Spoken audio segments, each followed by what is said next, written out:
Have you ever noticed that some games you just want to complete the history and close it? You don't care about that endless list of missions, all that icons on the minimap, you don't even care to explore the world.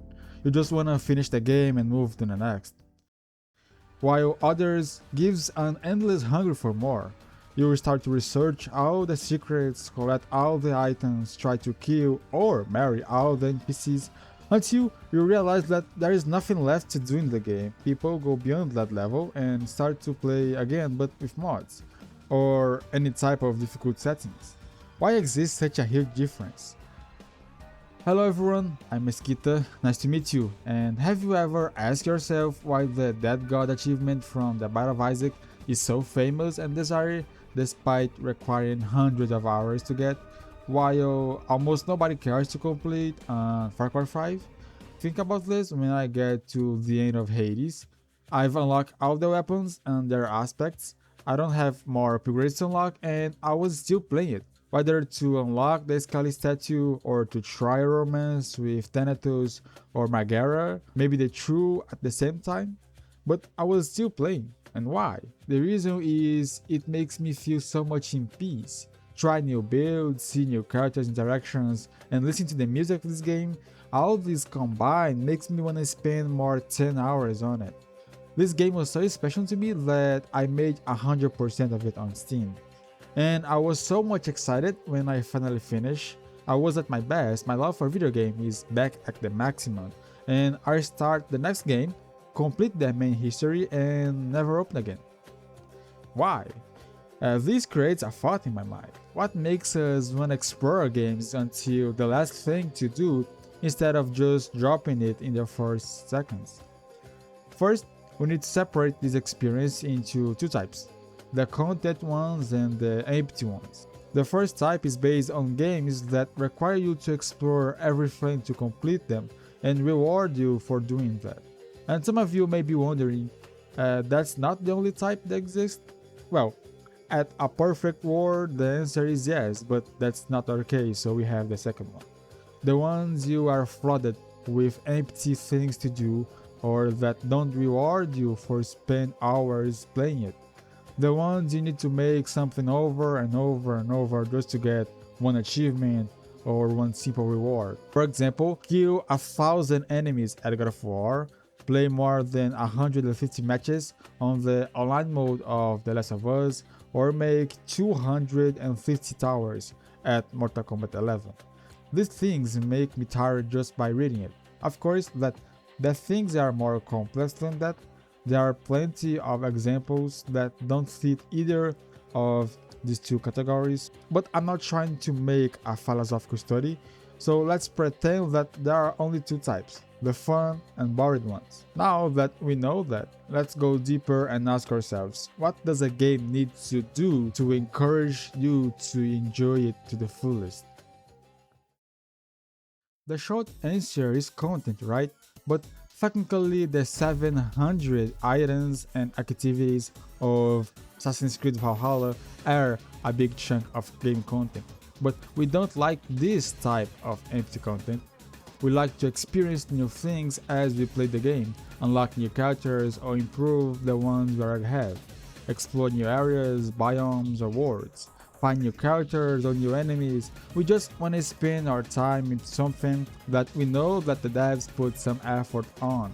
Even games that have some repetition like the roguelikes, where the main theme is to repeat the run and over again trying to reach the end. These games bring new things each run and make you feel the progress despite making the same pattern multiple times. And this shows even more how lazy this choice of game design is, because you don't need big numbers in order to make your players stay some hours in your video game. You need good content. I already showed the better examples, so let me bring some joy to the table. Let's see some games that have content that you can see were made with love. The Persona series became very popular with the launch of the fifth game. The way it expanded the gameplay core with a living world with multiple places to interact, many different actions to do around the city. You can have a poorly paid job, go to the sauna and almost burn to death, go out with the characters, and etc. This game is a great example because it has so many things to do that your time isn't enough. Your character can only do 3 to 4 things every day, so you have to choose if you want to improve some status, go to the dungeons, or be a guinea pig of a goth doctor. These games force you to make more than one run. It encourages you to explore everything, talk to everyone, create other personas just to see how they look. Some of them look incredible, and others. It's very common to have a new game plus in order to try new romance routes or try to maximize different social links to see new dialogues and cutscenes. Celeste is a game that many won't find exciting, possibly because it's a 2D platform or because it's a relatively short game, but I think the main reason is about that.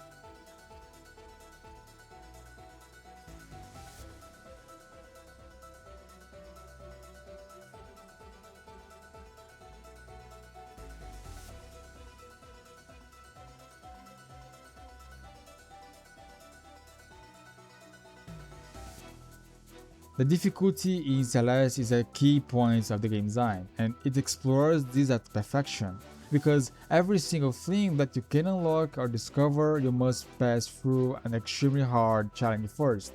And it can trigger some players that don't have an iron will, but this game has a magic on it.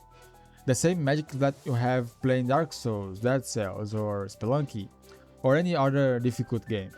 That is the feeling of accomplishment and victory. You will die 100 times to get a single strawberry, but when you get it, you will receive so much dopamine and adrenaline that you will spend more 4 hours trying to get to the next one. Celeste doesn't trick you with a billion things to do in order to make progress. As I mentioned earlier, it's a short game that takes just 8 hours to complete the main history. But everyone that completes this game has tried to get the extras. Not all of them had reached the end, but at least they try once. And why? The answer is simple. It's extremely fun and chaotic. All these games are good examples of what to do. They don't flood you with garbage just to increase your hours playing it, but with less and better content. All that I've said in this video is just my opinion. So if you wanna share your own experience, feel free to leave a comment down below. Thanks for watching and see you next time.